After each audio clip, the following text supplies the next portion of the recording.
আসসালামু আলাইকুম। আশা করছি আপনারা সবাই আল্লাহর রহমতে ভালো আছেন। আমিও আলহামদুলিল্লাহ আমার পরিবারের সাথে আমার আব্বাকে নিয়ে ভালো আছি। আমার জীবনের ডায়েরির নতুন আরেকটি পাতে আপনাদের সবাইকে স্বাগতম। আশা করছি পুরো ভিডিওটা আপনারা স্কিপ না করে আমার সাথে থেকেই এনজয় করবেন। আলহামদুলিল্লাহ আজ সপ্তম রোজা। এটা ছিল গতকালকের ব্লগ। সকাল সকালে আমি আমার আব্বাকে সুন্দর করে রেডি করে নিয়েছি, রেডি করে এখানে বসিয়ে দিলাম। আমার আব্বা বসে বসে সুন্দর করে খেলা করছে। তো রমজান আসতে না আসতেই চোখের পলকেই 6টি রমজান আমাদের জীবন থেকে চলে গিয়েছে। আল্লাহ আমাদের সকলের নেক আমলগুলো কবুল করে নেক, এই দোয়া। তো সকালেই আমরা চলে আসলাম একটু কসকোতে। আসলে যত যেখানেই শপিং করা হোক না কেন, কসকোতে শপিং না করলে যেন মনটাই ভরে না। আর যেহেতু রমজানের সময় একটু বেশি জিনিসপত্র দরকার হয়, তাই কসকো হচ্ছে একেবারেই বেস্ট একটা জায়গা শপিং করে নেওয়ার জন্য। আর এই তো আমার আব্বা আসলে আজকে একটু খুশি। বেশিরভাগ সময় দেখা যায় বাহিরে আসলে আমার আব্বা আসলে মন মেজাজ ভালো থাকে না। তো আজকে দেখলাম একটু খুশি, অনেক দিন পরে বের হয়েছে, তাই আসলে ভালোই লাগছে। তো কসকোতে ঢুকেই যে জিনিসটা সবার আগে চোখে পড়লো, এই যে ছোট ছোট বাটিগুলো এত সুন্দর। আসলে রমজানের সময় ছোট ছোট অল্প জিনিসগুলো সার্ভ করার জন্য একেবারে পারফেক্ট। 10টা বাটি নেব কিনা চিন্তা করছিলাম বারবার। তো আম্মু বলল আসলে বাসায় এই সাইজের বাটি আছে, এগুলি দরকার হবে না। আর এই যে অর্কিডগুলো, এগুলো কিন্তু আসলে ফেক, ঘরে সাজানোর জন্য। আসলে দেখতে খুবই সুন্দর লাগছিল, 2টা কালারের 2টা অর্কিড গাছ, আর সাথে কিছু আর্টিফিশিয়াল ফ্লাওয়ারও ছিল। তো আমি দেখছিলাম, দেখতে আসলে খুবই সুন্দর লাগছিল। বাসায় নিব কিনা চিন্তা করছিলাম। তো কিচেন টাওয়ালগুলো কেন জানি কিছুদিন পর পরই চেঞ্জ করা দরকার হয়। এত সুন্দর সুন্দর কিচেন টাওয়াল, কিন্তু দেখা যায় কয়েকদিন ইউজ করার পরে আর এটা ভালো লাগে না। তাই ভাবলাম এখান থেকে এক সেট কিচেন টাওয়ালও নিয়ে যাওয়া যাক। তো আমি এই কালারটা চুজ করলাম। তারপর চলে আসলাম বাকি যে সব জিনিসের জন্য আসা হয়েছে আসলে শপিং করার জন্য। রমজানে আসলে লেবুটা অনেক বেশি খাওয়া হয় আমাদের বাসায় সব কিছুর সাথেই। আর শুধু রমজান না, এমনিতেও আসলে লেবু আমাদের বাসায় অনেক বেশি খাওয়া হয়। তো নিয়ে নিলাম 1 ব্যাগ লেবু। তো কসকোতে যখনই আসা হয় তখনই লেবুটা নেওয়া হয়, খুবই ভালো লাগে। আর যেহেতু রমজান, খেজুর তো মাস্ট। যদিও বাসায় খেজুর আছে, কিন্তু এই খেজুরটা আসলে এত বেশি মজা, তাই ভাবলাম এক বক্স খেজুর নিয়েই যাই। রমজান ছাড়াও আসলে দেখা যায় খেজুর খাওয়া হয়। তো এখান থেকে আমি চিজ সেকশানে চলে আসলাম চিজ নেওয়ার জন্য। তো আর এই তো আমার আব্বা আসলে আমার সাথে শপিং করছিল। তো বাটার কুকিজের এই ডেজার্টটা আসলে একটু দ্বিধাদ্বন্দ্বে ছিলাম, নিব কি নিব না। তো দেখা গেল শেষ পর্যন্ত নেওয়াই হলো। আসলে রোজা রেখে যখন শপিংয়ে আসা হয় তখন যা দেখি তাই মনে হয় যে খেতে পারবো, কিন্তু ইফতার করার পরে আসলে সেই এনার্জি বা সেই চাহিদাটা থাকে না। আমার আসলে চোখের ক্ষুধা অনেক বেশি, আমার আম্মু সব সময় বলে। আর তেল তো মাস্ট লাগে। তো এখান থেকে আমি অলিভ অয়েল আর একটা অ্যাভোকাডো অয়েল নিয়ে নিলাম। তো যেহেতু কসকোতে আসা হয়েছে, ভাবলাম একটা অর্গ্যানিক পাস্তা নিয়ে নেই। এখানে বিভিন্ন শেপের পাস্তা একসাথে থাকে, তো আমরা এটা মিক্স করে আমি যখন রান্না করা হয় তখন ওইখান থেকে দিয়ে রান্না করে নেওয়া যায়। আর নিয়ে নিচ্ছি টুনা ফিশ। টুনাটা আসলে স্যান্ডউইচ বানিয়েও খাওয়া যায়, অথবা সালাদ করেও খাওয়া যায়, সবভাবেই খাওয়া যায়। তো ভাবলাম টুনাটা নিয়ে নেই। আর আমার আব্বুর এই বিস্কুটটা অনেক বেশি পছন্দ, আলমন্ড দেওয়া। তো সচরাচর দেখা যায় পাওয়া যায় না, আজকে যেহেতু দেখলাম ভাবলাম নিয়েই যাই। আর নিয়ে নিলাম একটা ডার্ক চকলেট পিকান। এই জিনিসটা আসলে এত বেশি মজা, খুব ভালো লাগে। তো ইফতারের পরে আসলে তারাবির মাঝখানে দেখা যায় অনেক স্ন্যাক্স খাওয়া হয়, যেহেতু রাতে আসলে আমাদের ডিনারটা খাওয়া হয় না, তাই কিছু স্ন্যাক্সই নিয়ে নিলাম। আর এই তো কসকোতে আসলে সব সময় ভিড় লেগেই থাকে। আসলে কেন জানি কসকোতে আসলে মনে হয় যে সব জিনিস যেন আজকেই ফুরিয়ে যাবে। এই তো কত মানুষ, যখনই আসা হয় না কেন সব সময় ভিড়।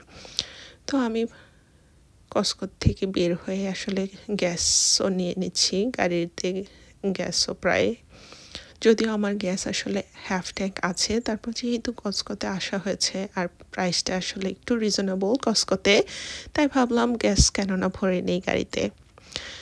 তারপর চলে আসলাম বাসায়। এই তো আমি আমার আব্বাকে বসিয়ে দিয়েছি আর কিছু রমজানের ডেকোরেশন।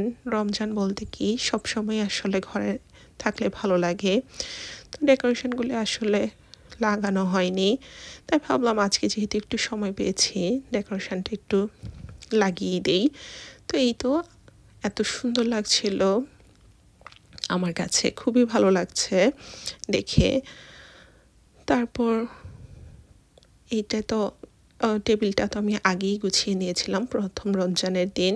তো ভাবলাম যেহেতু গাছটা একটু লাল লাল, গাছটার সাথে আসলে লাল একটা ক্যান্ডেলই ভালো লাগবে, দেখতে সুন্দর দেখা যাবে, তাই আমি ক্যান্ডেলটা এখানে চেঞ্জ করে দিলাম। আসলে ঘর গুছানোর মজাটাই এখানে, যখন যেভাবে ইচ্ছা হয় তখন ওইভাবেই সুন্দর করে গুছানো হয়। আর একই জিনিস দেখা যায় বিভিন্ন জায়গায় রাখলে আসলে ঘরের লুকটাও একটু চেঞ্জ হয়, মনটা ভালো লাগে। আমি প্রায়ই আসলে এখানে জিনিস একটু সরিয়ে টরিয়ে রাখি, তাতে করে দেখতেও ভালো লাগে, একটু অন্যরকম ফিল হয়। তো এই তো এখানকার আমি যে প্ল্যানটা ছিল সেই প্ল্যানটা সরিয়ে দিলাম, এটা লিভিং রুমের সেন্টার টেবিলটা, তো ওইখানেও আমি একটু চেঞ্জ করে দিচ্ছি, তাতে করে দেখতে আসলে একটু ভালো লাগবে। আর যেহেতু আব্বু নিচে নামাজ পড়ে, তো ভাবলাম আব্বুর জন্য এখানে কয়েকটা বাদাম রেখেই দিই, যেটা কসকো থেকে নিয়ে আসা হয়েছে। তো দেখা যাবে নামাজের মাঝখানে আসলে বাদামটা খাওয়া হবে। তারাবির নামাজটা যেহেতু একটু লম্বা আমাদের, তো মাঝে মাঝে যদি একটু স্ন্যাক্স খাওয়া হয় ভালোই লাগে, এতটা খারাপ লাগে না। আর সাদা মোমটা আমি এখানে দিয়ে দিলাম, তো মোমটা জ্বালিয়ে দিলাম। আমার কাছে তো খুবই সুন্দর লাগছিল দেখতে। সব কিছু দেওয়ার পরেও কেন জানি একটু অপূর্ণতা লাগছিল, তাই ভাবলাম আব্বু যেহেতু নিচে নামাজ পড়ে এখানে একটা তাসবিহ রেখে দিই। তাই আব্বুকে আর আব্বুর তাসবিহটা বারবার উপর নিচ করা লাগবে না।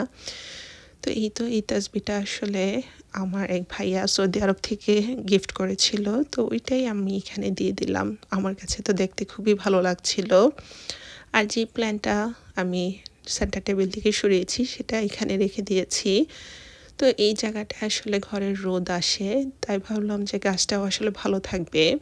আর এইটা একটা ফুল গাছ, আসলে দেখে মনে হচ্ছে না যে ফুল গাছ, কিন্তু এই যে এখনো সবুজ পাতা আছে। তো দুটো গাছ একসাথে রেখে দিয়েছি যাতে রোদ পায়। তারপর বিকালবেলা জোহরের নামাজ অ্যাকচুয়ালি আদায় করে আমি এখানে চলে আসলাম কিছুটা ইফতার রেডি করে নেওয়ার জন্য। তো আমি ওইখানে চিকেনটা সিদ্ধ বসিয়ে দিয়ে এখানে চলে আসলাম চিকেনের কিমা নিয়ে, সাথে অনেক কিছু সবজিও কুচি করে নিয়েছি, ধনেপাতা, মরিচ, পেঁয়াজ, গাজর। আমি সবগুলো জিনিসই একেবারে মিহি কুচি করে নিয়েছি, যতটা মিহি কুচি করা যায়। তারপর সেটার মধ্যে দিয়ে দিচ্ছি কিছুটা সয়া সস, অল্প পরিমাণে ব্ল্যাক পেপার। আসলে ব্ল্যাক পেপার সব কিছুতেই খুব বেশি ভালো লাগে, বিশেষ করে স্ন্যাক্স জাতীয় যে জিনিসগুলো। তো এখানে আমি আজকে ঝাল কদম তৈরি করব, তো সেটার জন্যই প্রিপারেশন করে নিচ্ছি। আমি খুব সামান্য পরিমাণে লবণ দিচ্ছি, যেহেতু সয়া সসে লবণ থাকে তাই খুব বেশি লবণের এখানে দরকার হবে না। আর দিয়ে দিচ্ছি আমার আম্মুর নিজের হাতে তৈরি করা গরম মশলার গুঁড়ো অল্প পরিমাণে। তো মাংস জাতীয় জিনিসগুলোতে আসলে গরম মশলাটার গন্ধটা আমার কাছে খুবই ভালো লাগে। কেউ যদি ঝাল কদমে এই জিনিসটা দিতে না চায় তাহলে না দিলেও কোনো অসুবিধা নেই। আর দিয়ে দিচ্ছি 1 পিস লেবু, যেহেতু বললামই লেবু আসলে আমাদের সবার বাসায় অনেক বেশি খাওয়া হয়, সব কিছুতে আসলে লেবুটা লাগে। তো লেবুটা কুচি টুকরো করে 1 টুকরো লেবু আমি সাথে দিয়ে দিলাম, দিয়ে এখন সবগুলো উপকরণ ভালো করে মিশিয়ে নিব। আমি হাতেই কাজটা করছি। তো মিশানো হয়ে যাওয়ার পর এখানে আমি খুব সামান্য পরিমাণে তেল দিয়ে দিচ্ছি, যাতে করে স্টিকি ভাবটা না থাকে। আর মুরগির মাংসটার টেক্সচারটাও অনেক ভালো আসে তেল দেওয়ার কারণে। খুবই সামান্য পরিমাণ তেল আমি এখানে ইউজ করব। দিয়ে আমি মুরগির এই কিমাটা কিছুক্ষণ ফ্রিজে রেখে দেব ঠান্ডা হয়ে নেওয়ার জন্য।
যখন মুরগির মাংসটা আসলে সিদ্ধ হয়ে গিয়েছে, আমি আমার আব্বার কাছে বসে বসে শ্রেড করে নিয়েছি। আর একটা অর্ধেকটা গাজর আমি এখানে শ্রেড করে নিয়েছি, গ্রেটারের সাহায্যে গ্রেট করে নিয়েছি। তো যতটুকু গাজর ততটুকুই আমি মুরগির মাংস দিয়েছি। আর সাথে দিয়ে দিলাম বেরেস্তা, পেঁয়াজের বেরেস্তা। তো এই জিনিসটাতে আসলে আমি চিকেন প্যাটিস তৈরি করব। আর দিয়ে দিচ্ছি গোলমরিচের গুঁড়ো। তো চিকেন প্যাটিসটার মধ্যে আসলে কাঁচা পেঁয়াজটা আমার কাছে বেশি ভালো লাগে না, আমি খুব সামান্য পরিমাণে চিলি ফ্লেক্স দিয়ে দিয়েছি। আর দিয়ে দিচ্ছি কস্কো থেকে নিয়ে আসা অ্যাভোকাডো মেয়োনিজ। এই মেয়োনিজটা আসলে লো ফ্যাট মেয়োনিজ, এত বেশি ভালো। আমি যখনই কস্কোতে যাই তখনই একটা মেয়োনিজ নিয়ে আসি। তো ওই মেয়োনিজ থেকে আমি এখানে পরিমাণ মতো মেয়োনিজ দিয়ে দিব। আমি একটু আঠালো আঠালো করে একটা পুর তৈরি করে নিব, তাতে করে যখন পেটিসটা তৈরি করা হবে, পেটিসটার ভিতরে যখন পুরটা দিব, পুরটা আসলে ঝরঝরে হয়ে যাবে না। তো খুবই আমার যতটুকু লাগবে আমার কাছে মনে হচ্ছে এতেই এনাফ হয়ে যাবে। তো অতটুকু দিয়ে আমি এখন একটা মেখে একটা আঠালো পুর তৈরি করে নেব। আমি এখানে ক্যারটটা কিন্তু আসলে সিদ্ধ করে নিই, কাঁচা ক্যারটটাই দিয়ে দিয়েছি। তো যখন বেক করা হবে চিকেন প্যাটিসটা, তখন আসলে ক্যারটটা একেবারে সিদ্ধ হয়ে যাবে। এখানে সিদ্ধ করে দিলে দেখা যাবে একেবারে ভর্তা ভর্তা হয়ে যাবে বা নরম হয়ে যাবে, সেটা ভালো লাগে না। একটু ক্রাঞ্চি থাকলেই আসলে ভালো লাগে। আর যেহেতু আমি একেবারে মিহি শ্রেড করে নিয়েছি, তো এটা সিদ্ধ হয়ে যাবে যখন আমি বেকে দেওয়া হবে। তো এখানে আমি রেডিমেড পাপ পেস্ট্রি নিয়ে আসছি। তো সেটা দিয়ে আজকে চিকেন প্যাটিসটা তৈরি করে নিব। আসলে পাপ পেস্ট্রিটা ঘরেও তৈরি করা যায়, কিন্তু এত সময় লাগে। তো সময়ের স্বল্পতার জন্য এখানে আমি স্টোর বট পাপ পেস্ট্রি ইউজ করছি। তো এক একটা শীটকে আমি 4 টুকরো করে নিচ্ছি, যে যার পছন্দ মতো আসলে করে নিতে পারে সাইজ। তারপর আমি চিকেনের পুর থেকে কিছুটা চিকেনের পুর এখানে দিয়ে দিলাম, দিয়ে এখন পাপ পেস্ট্রিটা রেডি করে নিব। আমি আগে থেকেই চিকেনের পুরটাকে একটু ভাগ করে রেখেছি, তাতে করে আসলে সুবিধা হয়।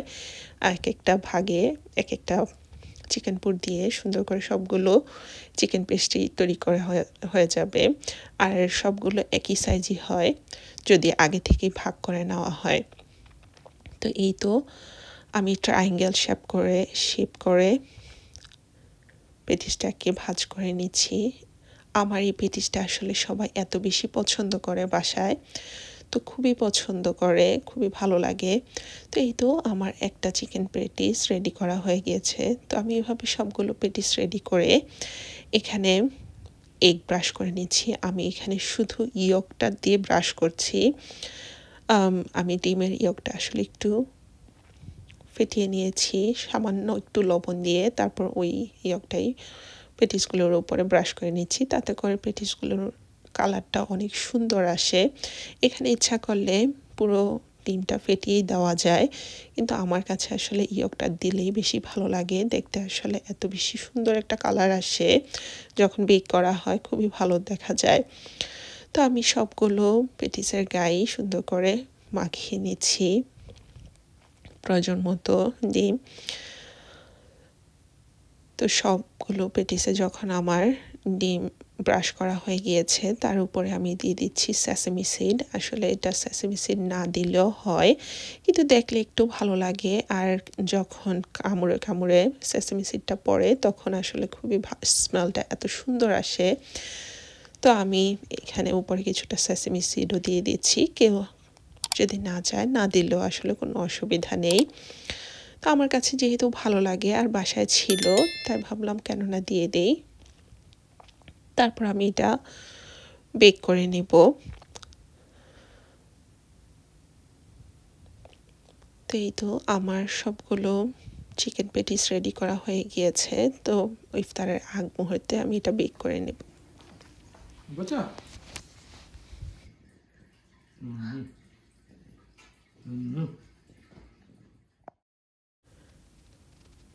চিকেন পেটিসটা রেডি করার পরে চলে আসলাম ঝাল কদমটা রেডি করার জন্য। আমি আগে থেকেই অল্প একটু চাল আসলে ভিজিয়ে রেখেছিলাম, তো ভিজিয়ে পানি ঝরতে দিয়ে দিয়েছি। তো পানিটা ঝরে এখন সুন্দর হয়ে আছে চালটা। তো আমি কিছুটা লবণ মিশিয়ে নিচ্ছি চালটার মধ্যে, তাতে করে যখন চালটা আসলে ফুলে ভাত হবে, খেতে অনেক বেশি ভালো লাগবে। অনেকেই হয়তো লবণ দেয় না, তো আমার কাছে লবণ দিলেই বেশি ভালো লাগে, তাতে করে ভাতটা লবণ হয়। যখন কামড়ে পড়ে তখন খুব ভালো লাগে। তো আমি এখানে ছোট ছোট করে বল তৈরি করে নিচ্ছি। আমি খুব বেশি বড় করব না, ছোট করেই করব, কারণ এই জিনিসটা আসলে যখন ভাপে দেওয়া হবে তখন আরেকটু বড় হবে। তো এই তো আমি বলটা তৈরি করে উপরে চালের মধ্যে করে নিলাম। চালের সুন্দর করে প্রতিটা জায়গায় কোট করে নিচ্ছি। তো চাল গড়িয়ে নেওয়ার পর আমি আবার একটু চেপে চেপে দিচ্ছি, যাতে চালগুলো খুলে না যায় বা পড়ে না যায়। তো একটু শেক করে আমি এক্সট্রা চালগুলো ফেলে দিচ্ছি। আর এখানে অলরেডি পানি বসিয়ে দিয়েছি ভাপে তৈরি করে নেওয়ার জন্য। তো আমি এখানে সবগুলো ঝাল কদম তৈরি করে এখন ভাপে দিয়ে দিব। আমি একটু ফাঁকা ফাঁকা করে বসিয়েছি, যেমনটা বলেছিলাম যে এই কদমগুলো আসলে ভাপে দেওয়ার পর একটু বেশি বড় হবে। তো এটা হতে থাক। আর এই পাশে দেখলাম আম্মু পেঁয়াজু তৈরি করে নিচ্ছে। আসলে ইফতারের সময় পেঁয়াজুটা খেতে খুবই ভালো লাগে, ক্রিস্পি কিছু। তো আম্মু পেঁয়াজু তৈরি করছে। পেঁয়াজুগুলো হওয়ার পরে এখানে আলুর চপগুলো দিয়ে দিচ্ছে। আলুর চপ ভেজে নেওয়ার জন্য। আর এই কাজটা আসলে বাহিরই করছে, তাতে করে তেল ছিটবে না। তো এই তো ইফতারের সময় হয়ে গিয়েছে, সব কিছু নিয়ে বসে পড়লাম।